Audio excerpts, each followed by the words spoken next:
المغرب اصبح واحد القوه اللي طاقيه اللي صاعده. هذا الشيء بالضبط اللي ولينا كنشوفوه في الاخبار وفي المؤتمرات. يا سيدي وزيد عليها المحطات ديال الهيدروجين الاخضر اللي كتكلف بالملايين ديال الدولارات، وزيد عليها ايضا المحطات الشمسيه العملاقه والمزارع ديال الرياح الضخمه. وحتى بعض التقارير الدوليه خرجت وطلعت عليهم كتصنف بلي ان المغرب من اكثر الدول من الاهم ديال الدول الافريقيه في المجال ديال الانتقال الطاقي. واخا تشوفوا كاع هادشي زوين، ولكن كاين واحد السؤال اللي كيطرحه المواطن والمواطنه المغربيه: الا كان المغرب فعلا كيقترب من السياده الطاقيه، علاش باقي كنستوردوا اكثر من 90% من داكشي اللي كنحتاجو من الحاجيات ديال الطاقه؟ وعلاش المواطن المغربي مازال كيعاني من الفاتوره ديال الضو حيتاش كتجي طالعه بزاف؟ وزيد عليها ايضا واحد السؤال اللي غادي كاع هادشي غادي نجاوبوا عليه في هذا الفيديو كامل وغادي نلخصوه بالضبط، وهو علاش اي ازمه كتوقع في العالم كتضرب في الجيب ديال المواطن المغربي. الا عجبكم الفيديو ما تنساوش ديروا معكم شي لايك وشي ابوني. خليونا نبداو.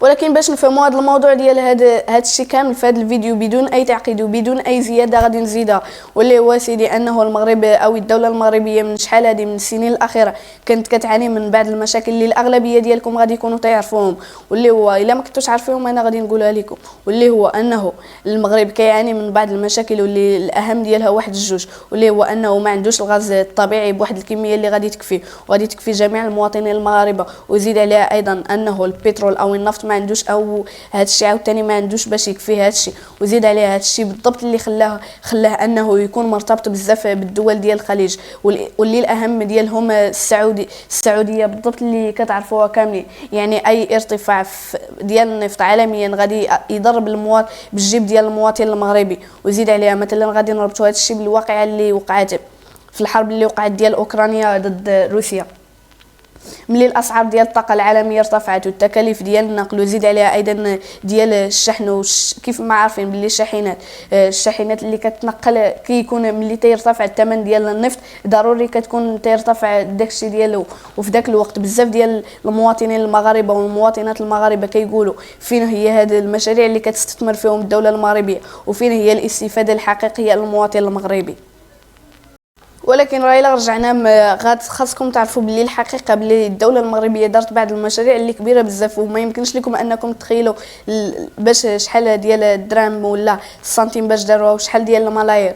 واللي هو واحد المشروع واحد الاستثمار اللي غادي تكونوا كاملين كتعرفوه، اللي كيتواجد بالمدينه ديال ورزازات بالضبط، واللي هو المجتمع نور ورزازات اللي كيعتبر من اكبر المشاريع الشمسيه في العالم، واللي ولا رمز الطاقه النظيفه بالضبط في الدول الافريقيه. وزيد عليها ايضا بعض المشاريع اللي كاينين بالضبط في المدينه ديال الطرفيه، واللي هو المزارع ديال الرياح وطنجة والدخله، والمشاريع ديال الهيدروجين الاخضر اللي خلات العالم كامل بالضبط اوروبا انها تكون مهتمه بها بواحد الشكل اللي كبير بزاف. والمغرب حتى هو او الدوله المغربيه حطت بعض الاهداف اللي مهمه بزاف، واللي هو انه ترتفع في النسبه الكبيره من الكهرباء المنتجه من الطاقه المتجدده خلال السنوات الجايه، يعني هذه السنوات ديال حتى بين 2030. وهنا بالضبط غادي نكون وصلنا لواحد النقطه وواحد المرحله اللي خطيره بزاف في هذا الفيديو، واللي غادي نتعمقوا فيها بزاف، واللي هو المشكل الحقيقي والسؤال، واللي هو شكون كيسير هذه المشاريع بالضبط، وفين كتمشي الارباح ديال هذه الاستثمارات ولا هذه المشاريع اللي كديرهم الدوله المغربيه. حيت الا رجعنا وشفنا غادي نشوفوا بلي انه بزاف ديال الشركات اللي كتستثمر في الدوله المغربيه في هذا الشيء ديال الطاقه كنلقاو انهم داخلهم فيها الشركات الاجنبيه والصناديق ديال الاستثمار والمؤسسات الدوليه ماليه. وزيد عليها ايضا شركات اوروبيه من مهم ماشي جنسيه مغربيه، ما يمكنش انها تكون جنسيه مغربيه، ومع اوروبا والخليج يعني كاين استثمار داخل كبير بزاف. نعم، ولكن الارباح ديالهم راه ما كيبقاوش في المغرب بالضبط، ولكن راهم كيتحولوا للشخص اللي كيسير ديك الشركه، وباللي بالضبط راه كيف ما قلت لكم ماشي جنسيه مغربيه.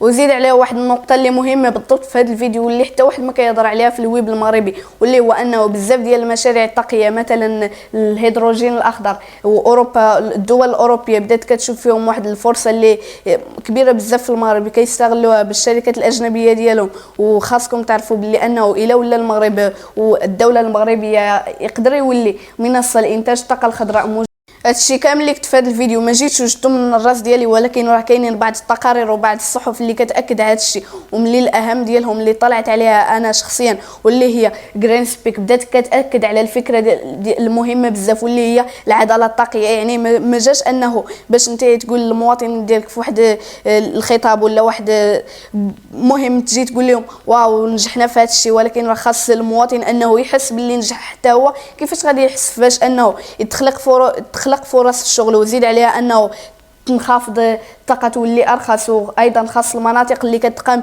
في هذه المشاريع هذو يكون عندها واحد النسبه من الفائده، مثلا التطوير ديال الطرق وايضا البنيه التحتيه، حيت بزاف ديال المدن ما فيهمش البنيه التحتيه. واخطر نقطه عاوتاني في هذا الفيديو وثالث نقطه ربما واللي هي المشكله ديال الماء، حيت بعض المشاريع الشمسيه والصناعيه كتحتاج واحد الكميه اللي مهمه بزاف من المياه. يعني انهم باش يصايبوا هذه المشاريع هذو خاص تكون المياه، خصوصا في البلاد ديالنا المغرب اللي كتعاني من السنوات ديال الجفاف ونقص في الموارد المائيه. وهنا بدا واحد النقاش جديد عاوتاني في المغرب واللي هو واش حنايا غادي نحلوا هذه الازمه ديال الطاقه وغادي نضغطوا بزاف على الموارد ديال الماء. ومن جهه اخرى غادي ندوزو للحكومه المغربيه اللي كتقول بلي ان هذه المشاريع ضروريه باش المغرب يخرج تدريجيا من تبعيه للخارج. وخاصكم تعرفوا بلي ان هذا الشيء ديال التحول الطاقي ما يمكنش لانه يوقع بين ليله ونهار، يعني خاصو السنوات طويله. وهنايا عاوتاني كيخلق واحد السؤال اللي باقي مطروح بواحد القوه اللي بزاف، واش المواطن المغربي غادي يحس بهذا التنقل بزاف، يعني انه غادي يحس به في الجيب ديالو مثلا. يعني راكم عارفين الفلوس باش انه تهبط الفاتوره ديال الضوء، ولا واش المواطن المغربي عاوتاني غادي يبقى غير يشوف الارقام الكبيره في التلفازه والتقارير الدوليه، حيتاش السياده الطاقيه ماشي عام واحد اللي خاصها، راه خاصها بعض السنوات. وزيد عليها انه ايضا كاينين بعض الصحف عاوتاني اللي كتقول بلي ان المغرب يمكن ليه في السنوات الجايه مثلا في 2027 انه يكون واحد الدوله اللي سياده طاقيه.